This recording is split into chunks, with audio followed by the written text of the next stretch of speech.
Assalamualaikum warahmatullahi wabarakatuh. Alhamdulillahi hamdan katsiran tayyiban mubarakan fih kama yuhibbu rabbuna wa yardah. Asyhadu an la ilaha illallah wahdahu la syarikalah wa asyhadu anna Muhammadan abduhu wa rasuluh sallallahu alaihi wa ala alihi wa ashabihi ajma'in. Amma ba'd. Jemaah sekalian yang dirahmati Allah Subhanahu wa taala, alhamdulillah kita panjatkan puji syukur hadirat Allah Subhanahu wa taala. Kita telah ditolong oleh Allah Subhanahu wa taala bisa mengawali aktivitas kita dengan salat subuh berjamaah. Semoga Allah Subhanahu wa taala menerima salat kita semuanya. Dan insyaallah kita akan melanjutkan ini baca kitab Mausu'ah al-Adab al-Islamiyah, yaitu ensiklopedia adab Islam, dan masih terkait dengan ini adab tilawatul Quran, ini adab membaca Al-Quran. Kita kemarin sampai di adab yang ke-19,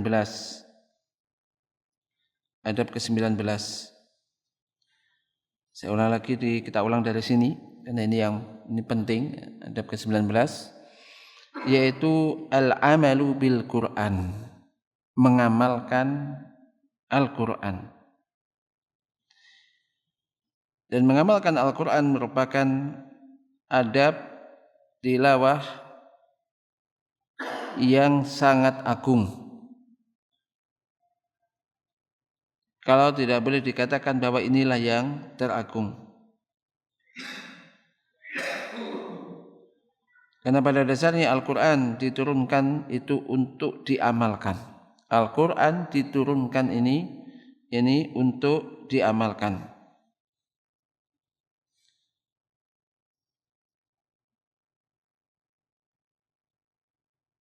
Dan barang siapa yang membaca Al-Quran namun tidak mengamalkannya, tidak melakukan isinya, tidak mengamalkan isi Al-Quran tersebut, maka faqad hajarahu, berarti ia telah meninggalkan Al-Quran. Jadi ini penting, tidak hanya sekedar membaca, tapi labudda minal amal bihi, yaitu hendaknya wajib mengamalkan Al-Quran tersebut. Allah Azza wa Jalla telah berfirman, wa qala ar-rasulu ya rabbi inna qaumi ittakhadhu hadzal qur'ana mahjura.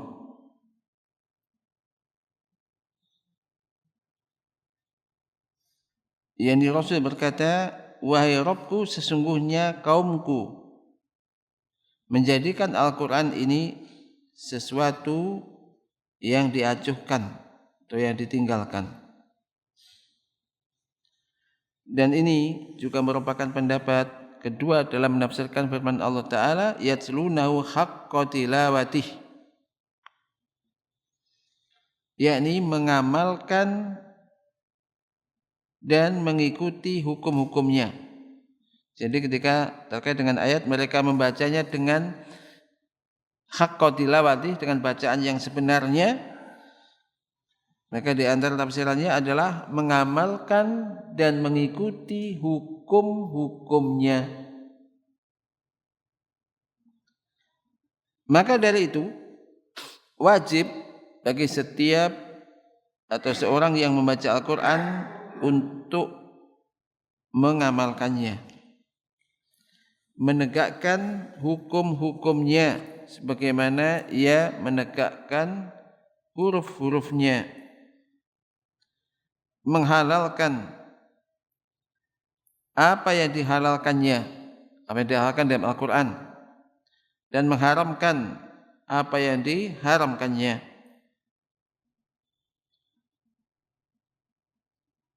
Serta mengamalkan hukum-hukumnya. Orang yang membaca Al-Quran namun tidak mengamalkannya, hendaklah ia merasa takut menyerupai kaum yang disebutkan oleh Allah Subhanahu wa taala di dalam firman-Nya, "Matsalul ladzina hummilut taurata tsumma lam yahmiluha kamatsalil himari yahmilu asfara." Perumpamaan orang-orang yang dipikulkan kepadanya Taurat, kemudian mereka tidak memikulnya adalah seperti keledai yang membawa kitab-kitab yang tebal. Di surat Al-Jumu'ah ayat 5. Selanjutnya jemaah sekalian yang dirahmati Allah Subhanahu wa taala, adab yang ke-20. Al-ijtima'u ala qiraatil Qur'ani wa tadarusihi, atau wa tadarusuhu, yang berkumpul untuk membaca Al-Qur'an dan mempelajarinya. Berkumpul untuk membaca Al-Qur'an dan mempelajarinya. Berkumpul membaca Al-Qur'an dan mempelajari Al-Qur'an merupakan perkara yang dianjurkan oleh Nabi sallallahu alaihi wasallam.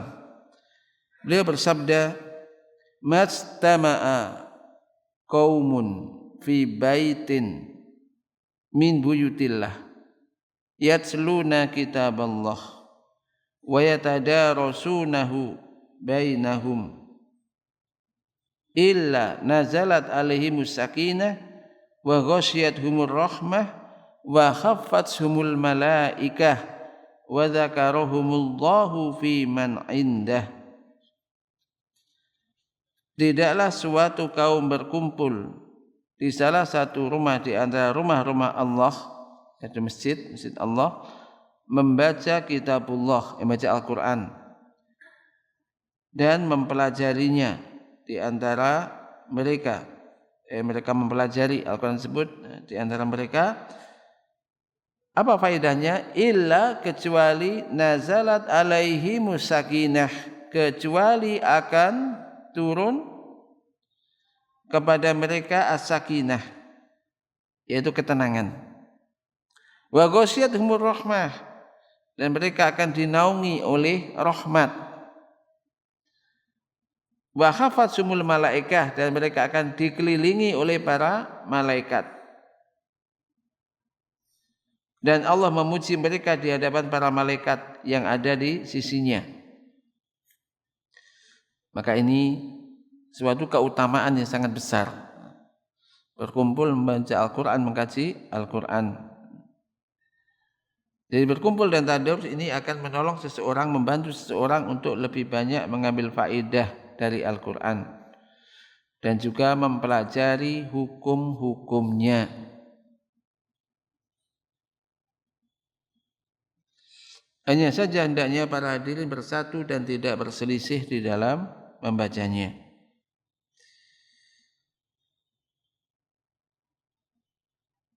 Maka adab yang ke-21, yakni at-tafarruqu indal ikhtilafi alal Qur'an.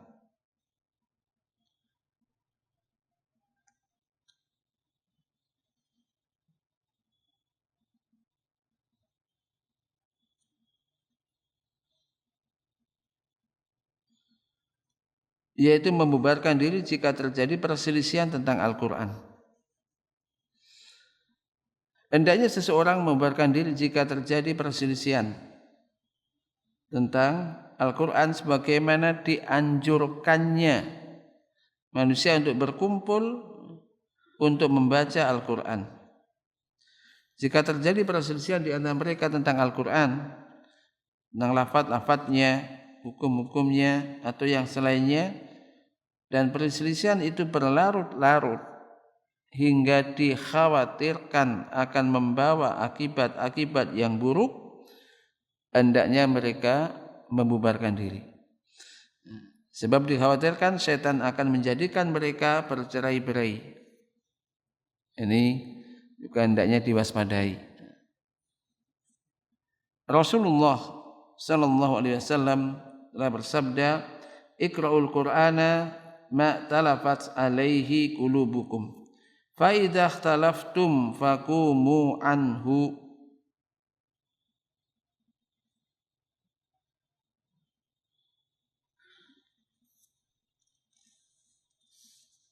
Bacalah Al-Quran yang akan menyatukan hati-hati kalian. Jika kalian berselisih, maka bubarlah. Ada juga lafaz iqra'ul Qur'ana ma'talaftum. Ma'talafat alaihi qulubukum. Fa idza ikhtalaftum fihi faqumu. Ini sama, jadi maksudnya baca Al-Quran yang akan menyatukan hati-hati kalian. Jadi kalian akan bersatu. Namun jika kalian berselisih ya tentangnya, maka fakumu, dan berdirilah, maksudnya bubarlah. Jamaah sekalian yang dirahmati Allah Subhanahu wa taala. Yang berikutnya, adab yang ke-22, ada mutalabid dunya bil Quran, tidak mencari dunia dengan Al-Quran. Hendaknya seorang qari tidak mengejar dunia dengan Al-Quran, yaitu mencari kedudukan di tengah-tengah manusia, cari makan serta mengejar harta dan memperbanyaknya. Rasulullah sallallahu alaihi wasallam bersabda, "Iqra'ul Quran wa'malu bihi wa la tajfu anhu wala taghlu fihi wala ta'kulu bihi wala tastakthiru bihi." Beliau Rasulullah sallallahu alaihi wasallam bersabda, bacalah oleh kamu sekalian Al-Quran, wa'malu bihi, dan amalkanlah, maksudnya baca Al-Quran, kemudian paham isinya, dipahami, kemudian diamalkan. Sekali lagi tadi telah kita sebutkan intinya itu di sini.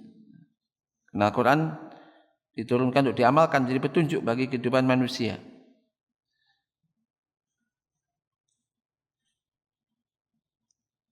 Kemudian jangan kalian remehkan dan berlebih-lebihan di dalamnya, serta jangan mencari makan dan memperbanyak kekayaan dengannya.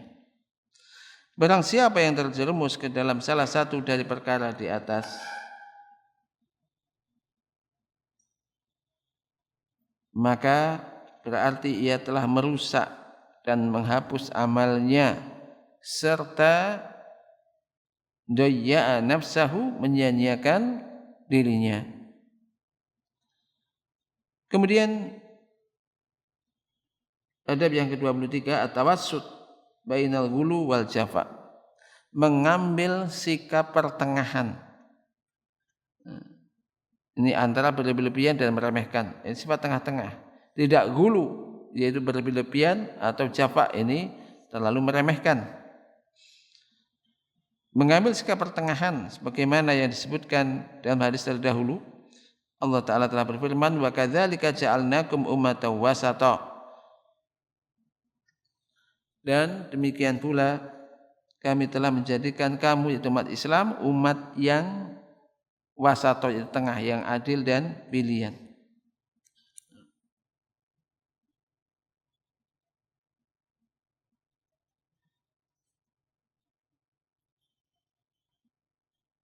Maka hendaknya seorang bersikap pertengahan antara berlebihan dalam membaca Al-Quran, baik jumlah maupun tata caranya, dan sikap meremehkan antara tengah-tengah antara ghulu dan juga jafa, dan sikap berlebih-lebihan dan meremehkan.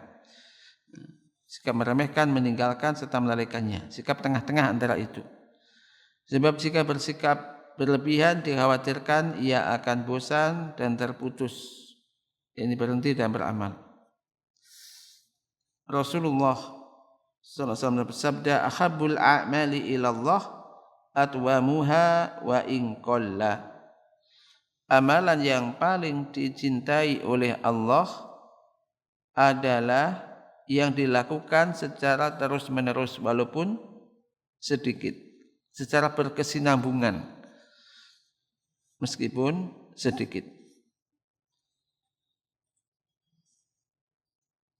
Sementara jika bersikap meremehkan, dikhawatirkan ia akan mendapatkan akibat buruk.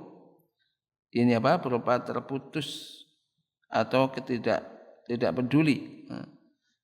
Ini dengan kitab Allah, terputus dari kitab Allah Ta'ala. Jadi antara tengah-tengah, jadi semampunya dan berusaha untuk bisa continue.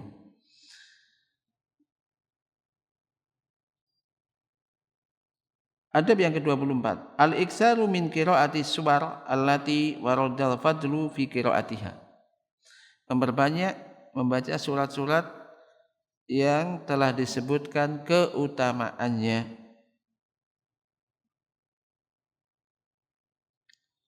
Seperti surat Al-Baqarah, Al-Imran, Al-Kahfi, yaitu Bani Israel, yaitu Al-Isra, kemudian Az-Zumar, Tabarak, dan Al-Falaq, An-Nas, dan yang lainnya. Wallahu ta'ala a'lam. Dan ini diantara adab-adab tilawatul Quran yang disebutkan oleh penulis di sini. Ini ada 24 adab. Semoga ini kita bisa memperhatikan dan juga kemudian mengamalkan di dalam kehidupan kita sehari-hari, sehingga sekali lagi kita bisa melakukan atau beradab lah ya. Dan baca Al-Quran ada sesuai dengan adab-adab yang dianjurkan. Dan jemaah sekalian yang dirahmati Allah Subhanahu wa taala, selanjutnya kita masuk ke pasal yang berikutnya, yakni adab taubat. Adab bertaubat. Adab bertaubat. Nam at-taubatu ila Allah Ta'ala min kulli dzunub wajibatun ala kulli muslimin. Bertaubat kepada Allah, sekarang masuk ke taubat. Bertaubat kepada Allah Ta'ala dari segala dosa, perhatikan, dari semua dosa itu wajib bagi setiap muslim. Wa dzalika tuna ibta'in, dan itu hendaknya dilakukan dengan segera dan tidak menunda-nunda. Nanti ajalah bertaubat, aku besok akan bertaubat. Dan tidak boleh menunda-nunda demikian, karena dia enggak tahu kapan ajalnya datang. Maka bertaubat ini wajib bagi setiap muslim, setiap mukmin, dan tidak menunda-nunda.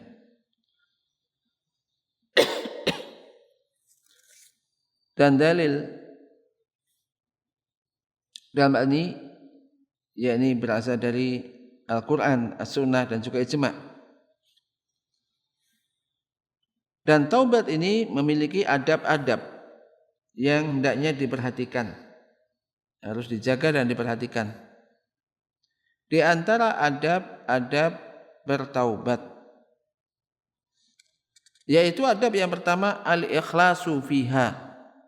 Dalam bertaubat, yaitu ikhlas di dalam bertaubat. Artinya apa? Hendaknya seorang yang bertaubat itu semata-mata melakukan itu ke ikhlas, semata-mata ikhlas mengharapkan wajah Allah Ta'ala. Tidaklah dia bertaubat hanya karena takut hukuman dunia. Kau enggak bertobat, takut nanti akan dihukum di dunia demikian dan demikian. Atau yang lainnya. Bukan karena riya juga. Aku akan bertobat di depan teman-teman yang aku akan bertobat, dari sini aku sudah bertobat. Karena ada mungkin atasannya atau orang, tapi begitu di luar mereka, nanti kembali lagi. Tapi kalau taubat karena Allah Ta'ala, ya ikhlas karena Allah, maka bukan karena manusia, bukan karena riya, bukan sum'ah, bukan karena takut terhadap hukuman bersifat duniawi, namun dia lakukan itu karena Allah Ta'ala. Jadi hendaknya yang mendorong dia untuk bertaubat adalah al-istijabatu li amrihi ta'ala wal timasu mardatihi wa makhafatu iqabihi. Jadi yang mendorong dia bertaubat hendaknya adalah karena dia ingin menyambut seruan Allah Ta'ala, memenuhi perintah Allah Ta'ala untuk mencari ridhonya serta takut akan hukuman Allah. Kama qala ta'ala wa tubu ilallahi jami'an ayyuhal mu'minun la'allakum tuflihun. Sebagaimana Allah Ta'ala telah berfirman, dan bertaubatlah kamu sekalian kepada Allah. Jami'an ini kamu semua kalian kepada Allah, ayyuhal mu'minun, wahai orang-orang yang beriman. Perhatikan, diperintah bertaubat. Ini Allah perintahkan kepada orang-orang yang beriman, pada orang-orang yang mukmin. Orang-orang yang enggak beriman disuruh taubat pun ya mungkin enggak perhatikan. Tapi justru orang-orang yang beriman inilah yang diperintahkan oleh Allah Ta'ala untuk bertaubat. Bertaubatlah kamu sekalian kepada Allah, wahai orang-orang yang beriman, la'allakum tuflihun, agar kalian beruntung, supaya kalian beruntung. Ayat ini menegaskan diperintahkan, yang diperintahkan untuk bertaubat ini orang-orang yang beriman. Semuanya, jami'an ya, tanpa kecuali, tujuannya supaya kalian beruntung. Supaya kalian beruntung. Maka janganlah ketika disuruh taubat, ini seakan-akan kita itu dituduh, dikatakan orang yang jelek, kemudian banyak dosa. Padahal ini adalah sifat orang-orang yang mukmin, yaitu senantiasa bertaubat kepada Allah Ta'ala. Dan tujuannya adalah supaya beruntung. Wa qala azza wa jalla, ya ayyuhalladzina amanu tubu ilallahi taubatan nasuha asa rabbukum ayyukaffiru ankum sayyi'atikum wa yudkhilakum jannatin tajri min tahtihal anhar. Wahai orang-orang yang beriman, ini surat Tahrim ayat 8 ya. Wahai orang-orang yang beriman, bertaubatlah kamu sekalian kepada Allah dengan taubat yang semurni-murninya, dengan taubatan nasuha, taubatan yang semurni-murninya. Mudah-mudahan Rabb kamu akan menghapus kesalahan-kesalahanmu dan memasukkan kamu ke dalam surga yang mengalir di bawahnya sungai-sungai. Maka ini, seruan ini ditujukan pada orang-orang yang beriman. Maka kita bertaubat. Kenapa bertaubat? Melakukan perintah Allah. Karena kita diperintahkan untuk bertaubat. Nah, ketika orang melakukan perintah Allah, ini ibadah, akan mendapat pahala yang besar.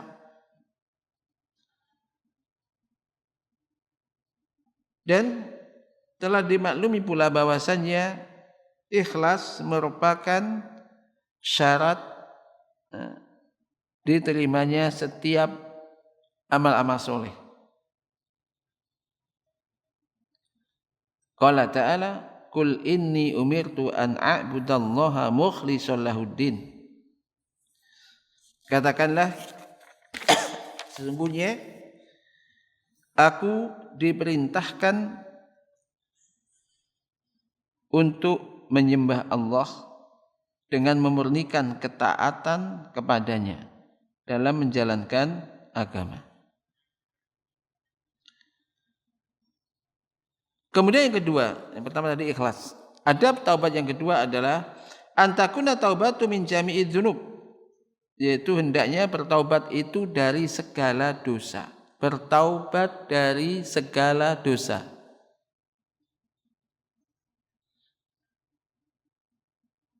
Jadi bertaubatlah dari segala dosa. bukan dari satu jenis dosa saja atau meninggalkan yang ini belum, atau bertaubat dari dosa yang ini tapi tidak yang ini. Tapi daya bertaubat itu dari semua dosa.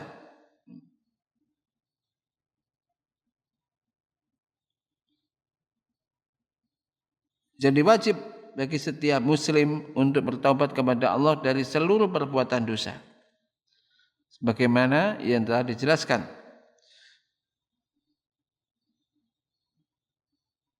Dan janganlah ia bertobat dari sebagian dosa dan mempertahankan sebagian dosa yang lainnya.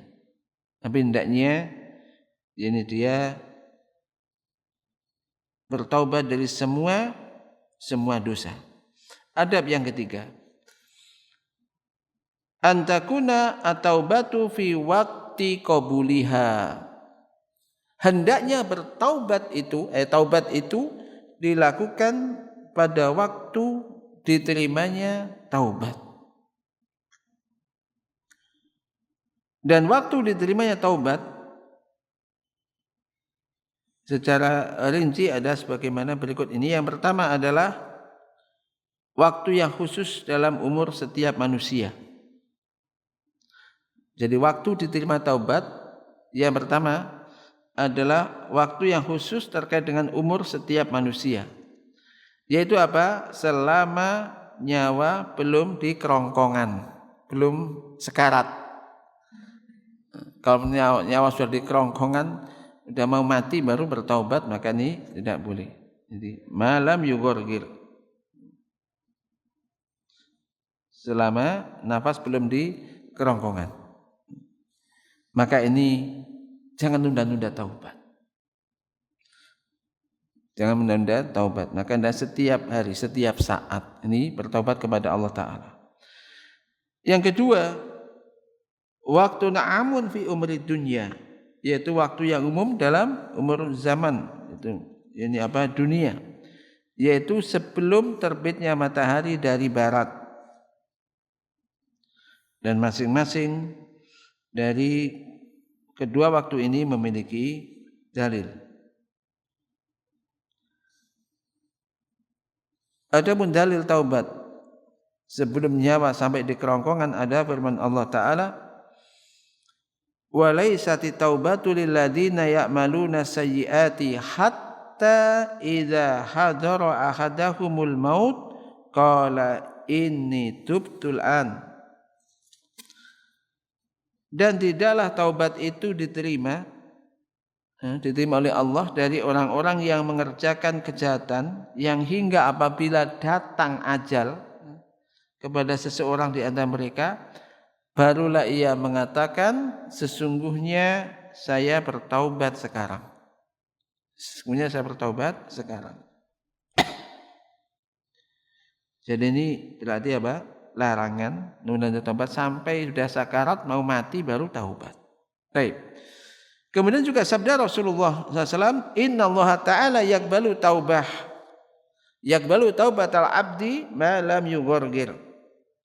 Sesungguhnya Allah Ta'ala akan menerima taubat seorang hamba selama nyawa belum sampai di kerongkongan.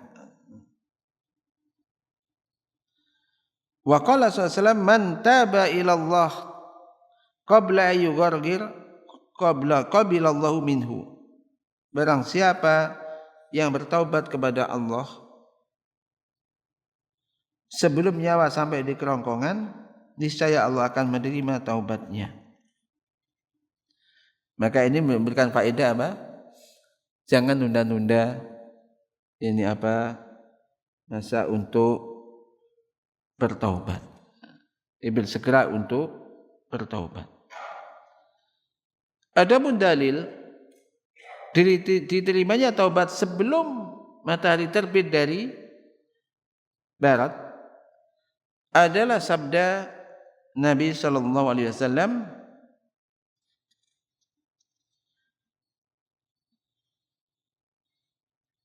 man taba qabla an tatlu asy-syamsu min maghribiha taballahu alaihi. Barang siapa yang bertaubat sebelum matahari terbit dari barat, sebelum terbitnya matahari dari barat, niscaya Allah akan menerima taubatnya. Niscaya Allah akan menerima taubatnya. Demikian juga firman Allah Subhanahu wa taala, yauma ya'ti ba'du ayati rabbika la yanfa'u nafsan imanuha lam takun amanat min qablu aw kasabat fi imaniha khaira.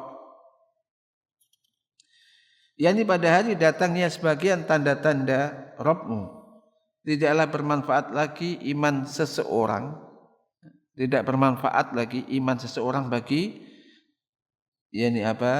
dirinya sendiri yang belum beriman sebelum itu, yang sebelum itu belum beriman, atau dia belum mengusahakan kebaikan dalam masa imannya. Para ahlul ilm, para ulama menafsirkan ayat ini dengan terbitnya matahari dari barat. Ini hari kiamat. Jadi kalau tadi selama nafas atau nyawa belum di tenggorokan ini sebelum mati, ya kan? Ingat. Jadi kalau ini yang kedua sebelum matahari terbit dari barat ini kiamat.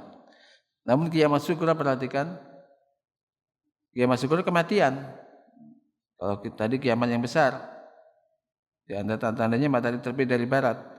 Nah, terkait dengan yang kecil ini yang diwaspadai, yaitu sebelum nyawa di tenggorokan, berarti sebelum mati. Sementara kematian tidak akan ada yang tahu datangnya kapan. Kadang ada orang enggak sakit, tiba-tiba pulang mati. Habis ngomong-ngomong kemudian juga mati. Maka di sini sekali lagi jangan sampai orang itu menunda-nunda bertaubat. Jadi tadi syarat atau adab yang ketiga, hendaknya bertaubat pada waktu masih bisa diterimanya taubat tersebut. Yang keempat, at-ta'jilu bitaubah. Ta'jil bitaubah, menyegerakan taubat, Nah, bersegera dan bertaubat termasuk kewajiban yang sangat ditekankan atas setiap muslim. Sesungguhnya syaitan senantiasa menghiasi perbuatan manusia untuk menunda-nunda atau mengulur-ulur waktu taubat, sehingga ia mati dalam keadaan belum bertaubat. A'udzubillahi min dzalik. Maka dari itu wajib atas setiap muslim untuk menyegerakan taubat, karena ia tidak tahu kapan tadi ajal akan menjemputnya. Kita tidak tahu kapan ajal akan menjemputnya. Allah Ta'ala telah berfirman, innama taubatu 'alallahi lilladzina ya'maluna su' bijahalatin tsumma yatubuna min qarib fa ulaika yatubullahu 'alaihim wa kanallahu 'aliman hakima. Sesungguhnya taubat di sisi Allah hanyalah taubat bagi orang-orang yang mengerjakan kejahatan lantaran kejahilan, yang kemudian mereka bertaubat dengan segera. Maka mereka itulah yang diterima oleh Allah taubatnya. Dan Allah Maha mengetahui lagi Maha bijaksana. Ini bukan faedah agar seorang itu ketika terjatuh dalam hal yang tidak baik segera bertaubat kepada Allah Subhanahu wa taala, tidak mengulur-ulur taubat. Yang kelima, an-nadam ala dzambi wal ma'siyah, menyesali dosa dan maksiat. Menyesali dosa dan maksiat. 6. Jadi wajib atas setiap muslim untuk menyesali perbuatan maksiat yang telah dia lakukan. Demikian juga kelalaiannya dalam menunaikan hak-hak Allah. Hendaklah ia menyesal karena telah memperturutkan hawa nafsu dan mematuhi setan serta berbuat maksiat kepada Rabb-Nya. Maka penyesalan ini merupakan salah satu syarat sahnya taubat seseorang. Rasulullah sallallahu alaihi wasallam bersabda, "An-nadam taubatun." An-nadamu taubatun. Penyesalan itu adalah taubat. Jadi kenapa aku tadi begini? Maksiat itu kan bisa melanggar larangan atau meninggalkan perintah. Larangannya dikerjakan, perintah nggak dilakukan. Contoh misalkan orang nggak sholat. Orang nggak sholat ini kan maksiat. Sholat perintah tapi dia tinggalkan. Kemudian kenapa tadi kok nggak sholat? Sudah kapok, sudah taubat, dan dia menyesali perbuatan tersebut. Ini contohnya. Perbuatan apa saja maksiat, mungkin melakukan yang diharamkan atau tidak mengerjakan apa yang diperintahkan. Ini kan dosa. Kemudian dia bertaubat, menyesali itu gitu loh. Kita kan kadang-kadang di hati ini kan ada keinginan baik dan keinginan tidak baik. Kenapa aku tadi kok begitu? Kenapa tadi kok meninggal?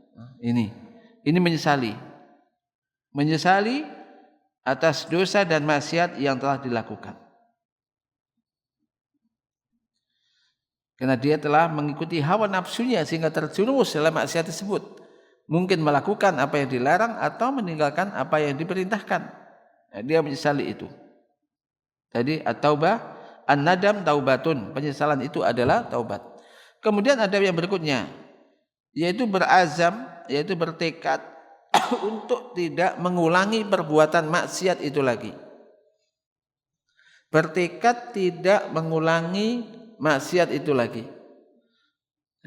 Contoh misalkan tadi orang misalkan lewat nggak sholat, atau sholatnya telat, sudah keluar waktu baru sholat misalkan, atau mau di akhir-akhir waktu, ini kan nggak boleh. Kemudian dia menyesali itu dan bertekad besok nggak akan ngulangi lagi. Besok nggak akan ngulangi lagi. Jadi justru selalu di awal misalkan. Ya, ini bertekad untuk tidak mengulangi perbuatan maksiat. Dan berazam juga termasuk syarat sahnya taubat. Yani seorang bertekad kuat di hatinya untuk tidak mengulangi perbuatan maksiat yang telah dilakukannya.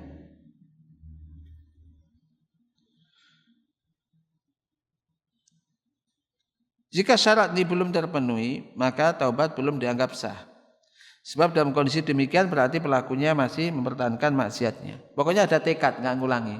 Bukan aku sekarang taubat, tapi nantilah ada kesempatan lakukan lagi.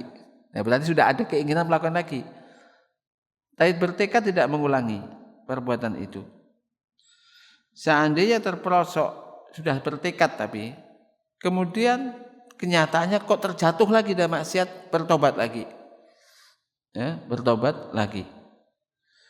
Dan Allah Maha mengetahui hati kita, apakah kita ada keinginan nanti akan mengulangi itu lagi atau tidak.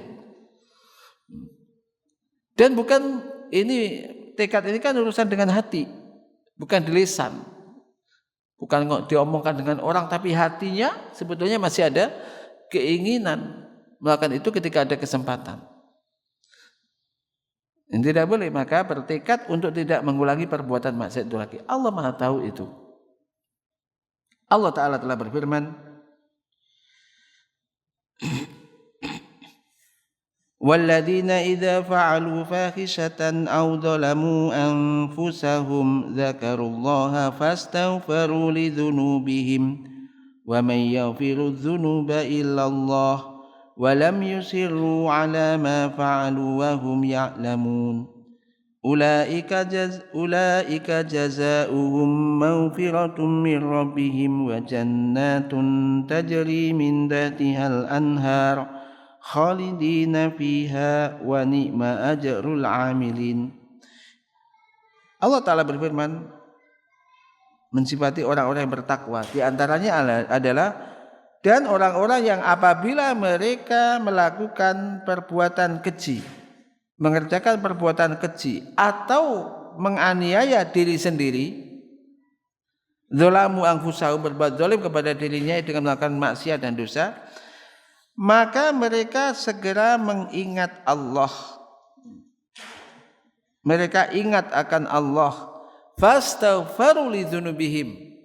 Lalu mereka meminta ampunan, beristighfar terhadap dosa-dosa mereka. Dan siapa lagi yang dapat mengampuni dosa selain daripada Allah? Dan mereka tidak walam yusiru ala ma fa'alu, dan mereka tidak terus-menerus di dalam perbuatan dosa yang mereka kerjakan sementara mereka mengetahuinya. Ini. Jadi kalau orang sudah tahu ini maksiat dan dosa, segera beristighfar, minta ampunan kepada Allah, dan meninggalkan itu, stop. Tidak terus-menerus melakukan hal itu sementara dia tahu itu dosa. Misalkan orang, saya tahu ini dosa, tapi dia terus-menerus melakukan itu, makin tidak boleh. Ini bahaya. Kalau diteruskan bahaya, khawatir nanti mati di atas dosa tersebut. Nah, untuk bilang menjalik, ya kan? Sementara dia tahu itu perbuatan dosa, maka tidak diteruskan. Dia tidak terus-menerus di dalam perbuatan dosa yang dia lakukan sementara mereka mengetahuinya.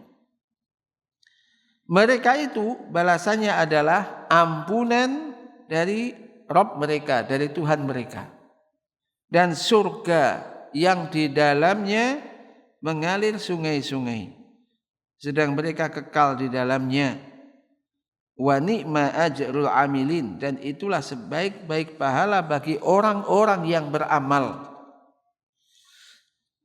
Kayak ini di antara ini adab taubat yang keenam. Yang ketujuh, yakni al-inkisaru baina yadayillahi ta'ala, tunduk bersimpuh di hadapan Allah Subhanahu wa ta'ala. Wajib bagi orang yang bertaubat untuk menunjukkan ketundukan di hadapan Allah Subhanahu wa ta'ala, merasa butuh dan senantiasa menginginkan rahmat Allah ta'ala, serta mendatangi pintunya dan meyakini bahwasanya ia akan binasa dan merugi jika tidak bertaubat kepada Allah ta'ala. Jika taubatnya tidak diterima oleh Allah Subhanahu wa ta'ala, jadi dia betul-betul memohon kepada Allah Subhanahu wa ta'ala. Demikian pula hendaknya ia menyadari bahwa dirinya telah berbuat maksiat dan dosa, sementara Allah Subhanahu wa ta'ala telah menangguhkan azab dan berbuat santun kepadanya, sehingga bertambahlah kekusukan dan ketundukannya kepada Allah. Nah, seorang hamba, misalkan orang itu berbuat dosa, tapi kok enggak segera diazab, kan? Kita udah banyak makan dosa, kita terjerumus dalam perbuatan dosa, tapi ternyata Allah Maha Pencurah kasih sayang. Allah ternyata enggak segera membinasakan kita, masih memberi kesempatan kepada kita. Bahkan Allah memberikan keinginan kepada kita untuk bertaubat. Akhirnya bertaubat kepada Allah. Maka ini semakin dia merasa itu kenikmatan yang besar, bisa bertaubat kepada Allah, dan semakin khusyuk, menambah kekhusyukan di dalam bertaubat kepada Allah, di dalam ketundukannya kepada Allah Ta'ala. Maka berhati-hatilah ketika orang berbuat dosa, berbuat salah, tapi kok tambah nikmatnya, yang buat tambah lancar, kerjaan tambah enak gitu, usaha semuanya berhasil, padahal tambah ke masjid jarang. Jadi pada saat ke masjid rajin, misalkan ibadahnya rajin, rezekinya biasa-biasa aja mungkin, atau tambah agak sedikit, tapi begitu sholatnya tinggal satu waktu nggak jamaah misalkan, terus 2 kali atau tambah banyak yang ditinggalkan tidak ke masjid kok tambah dibuka, maka ini istidraj, hati-hati. Ini istidraj. Ini hati-hati. Sehingga akhirnya orang nggak merasa itu berdosa, sehingga tidak bertaubat, tambah jatuh di dalam maksiat, bahaya. Ini bahaya. Kata dia yang ketujuh, tunduk bersimpuh di hadapan Allah Subhanahu wa taala. Satu lagi yang ke-8, antakuna taubatu bil qalbi wal lisani wal jawarih, hendaknya taubat itu yaitu dengan hati, lisan dan anggota badan. Jadi hendaknya seorang bertaubat dengan hatinya. Jadi apa? Hatinya menyesali apa yang telah berlalu dan bertekad untuk tidak mengulanginya. Kemudian bertaubat dengan lisan, yaitu dengan memperbanyak istighfar dan taubat. Sebagaimana sabda Nabi SAW, ya ayuhan nas tubu ilallah fa ini atubu fil yaumi ilaihi mi'ata marrah. Wahai segenap manusia, bertaubatlah kamu sekalian kepada Allah, kata Nabi. Sesungguhnya aku bertaubat kepada Allah dalam satu hari itu 100 kali. Ada kan doa di pagi, doa pagi petang, zikir pagi petang, baca apa? Astagfirullah wa atubu ilai 100 kali. Oh kelihatan 100 kali kok banyak sekali. Tapi kalau dibaca juga enggak banyak. Kadang orang melihat HP baca WA aja lama-lama enggak terasa, mau istighfar 100 kali kok banyak. Kalau hanya habis sholat astagfirullah itu kan 3 kali itu mean. 3 kali tok. Hendaknya doa pagi petang baca.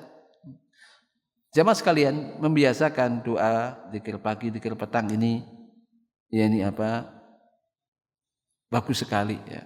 Bagus sekali. Habis subuh, antara habis subuh sampai menunggu tuluk misalkan ya. Kalau enggak ada sesuatu yang mendesak atau minimal ini bisa dilakukan ya. Habis subuh ini baca doa pagi. Habis asar baca doa petang. Nah ini dibiasakan, mana yang bisa dilakukan ya, ini dilakukan ini. Kemudian ya kalaulah Nabi aja bertaubat dalam sehari 100 kali, maka ini keliru kalau orang disuruh bertaubat.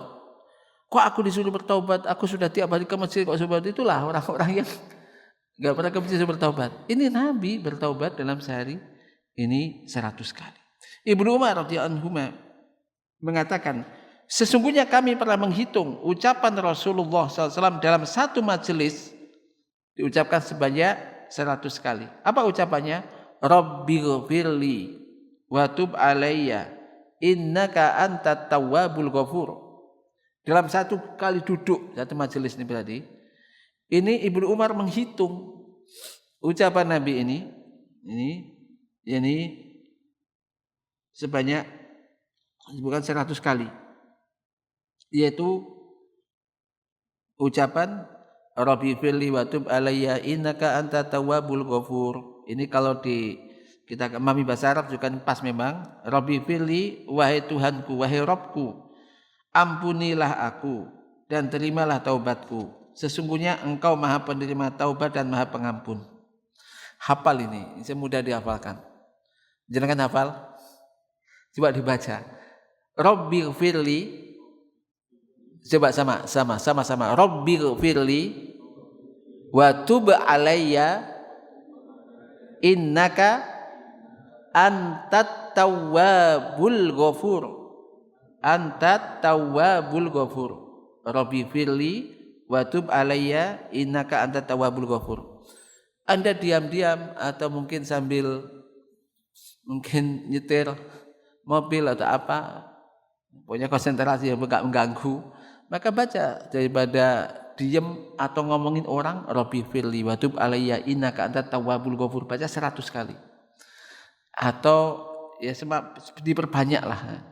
Ini kan Nabi dalam satu majelis ini, Ibnu Umar ini menghitung ucapan Nabi, beliau mengucapkan ini 100 kali dalam satu majelis. Rabbi firli wa tub alayya innaka antat tawwabul ghafur. Taib sementara sampai di sini. Nah, sekali lagi ini penting. Hal-hal semacam ini kan mudah, simple, tapi bisa langsung diamalkan. Nah, ini kebutuhan kita. Kita ngamalkan ya kita yang beruntung, Anda nggak mengamalkan ya yang rugi ya kita sendiri kalau kita nggak mengamalkan. Jadi ini urusan pribadi masing-masing. Bukan lihat orang, dia saja nggak baca, ngapain aku baca. Tidak, ini ada kebutuhan kita. Kalau Anda merasa butuh, kita merasa butuh, baca. Karena ini yang minta ampunan kita, Robbi firli. Maka ini kan maknanya, wahai Robku, ampunilah aku. Watub alayya, terimalah taubatku. Bukan orang lain. Orang lain mau baca ya urusan dia sendiri. Urusan kita sendiri. Maka Robbi firli watub alayya innaka anta tawwabul ghafur ini terasa sekali ini. Maknanya kan pasti wahai Tuhanku, wahai Robku. Nih, kalau diartikan Robbi itu kan memang banyak ya, panjang ya. Wahai Zat yang telah menciptakan aku, memberikan karunia kepadaku, memberikan kesehatan, memberikan rezeki dan seterusnya. Ampunilah aku, terimalah taubatku. Sesungguhnya Engkau adalah Zat yang maha penerima taubat dan maha pengampun. Minta. Sekali lagi mudah-mudahan Allah Subhanahu wa taala menolong kita semuanya untuk bisa melakukannya dan kita bisa mencontoh ya Nabi kita yakni Rasulullah sallallahu alaihi wasallam. Aqulu qouli hada wa sallallahu ala nabiyyina Muhammad. Assalamualaikum warahmatullahi wabarakatuh.